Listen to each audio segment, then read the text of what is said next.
ಹೂವಿನ ಬಟ್ಲಲ್ಲಿ ಕಿತ್ತು ತಂದೆ ನಕ್ಷತ್ರನೆಲ್ಲ ಕಟ್ಟಿ ಮುಗಿಸೋ ಹೊತ್ತಿಗೆ ಬೆಳಕಾದೋಯ್ತಲ್ಲ ಎಲ್ಲ ಮಾಯವಾಯ್ತಲ್ಲ.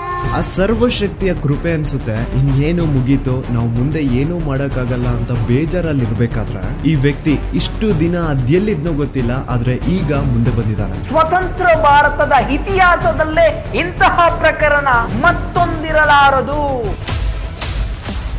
ಸಾಕ್ಷಿ ತಾನೇ ಕೇಳ್ತಾ ಇದ್ರಿ, ಸಾಕ್ಷಿ ತಾನೇ ಬೇಕಿತ್ತು ನಿಮ್ಗೆಲ್ಲ. ಈಗ ಒಂದು ಜೀವಂತ ಸಾಕ್ಷಿ ಮುಂದೆ ಇದೆ, ಈಗ ನ್ಯಾಯ ಇಸ್ಕೊಡಿ.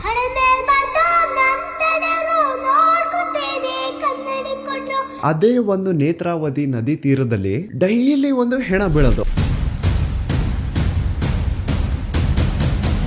ಸೊ ಆ ಒಂದು ಬ್ಲಾಕ್ ಕಲರ್ SUV ಕಾರ್ಗೂ ಹಾಗೂ ನೇತ್ರಾವತಿ ನದಿ ದಡದಲ್ಲಿ ಸಿಗುತ್ತಿದ್ದಂತಹ ಹೆಣಗಳಿಗೂ ಏನೋ ಒಂದು ಸಂಬಂಧ ಇದೆ ಅಂತ ಭೀಮಗೆ ಗೊತ್ತಾಗುತ್ತಾ. ಈವನ್ ಸಿಗುವಂತಹ ಡೆಡ್ ಬಾಡೀಸ್ ನ ಸಹವಾಸಕ್ಕೆ ಪೊಲೀಸರು ಹೋಗ್ತಿದ್ದಿಲ್ಲ. ಸೊ ಯಾಕೆ ಅಲ್ಲಿನ ಪೊಲೀಸ್ ಅವ್ರಿಗೆ ಯಾರ್ದು ಅಂತ ಭಯ ಇತ್ತು? ಅವಳು ಬಾಡಿನ ಒಂದು ಕಡೆ ಮಣ್ಣು ಮಾಡು ಅಂಡ್ ಅವಳಿಗೆ ಸಂಬಂಧ ಪಡುವಂತಹ ವಸ್ತುಗಳನ್ನ ಇನ್ನೊಂದು ಕಡೆ ಮಣ್ಣು ಮಾಡು.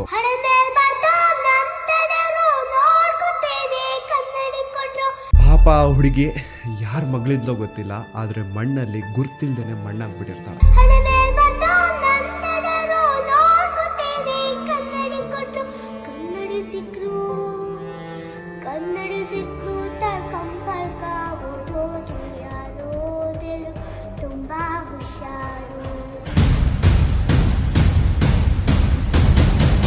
ಅಂಡ್ ಈಗ ಅಸಲಿ ಆಟ ಶುರು.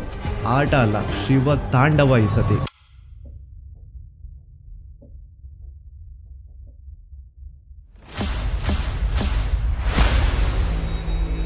27 ಫೆಬ್ರವರಿ 2025.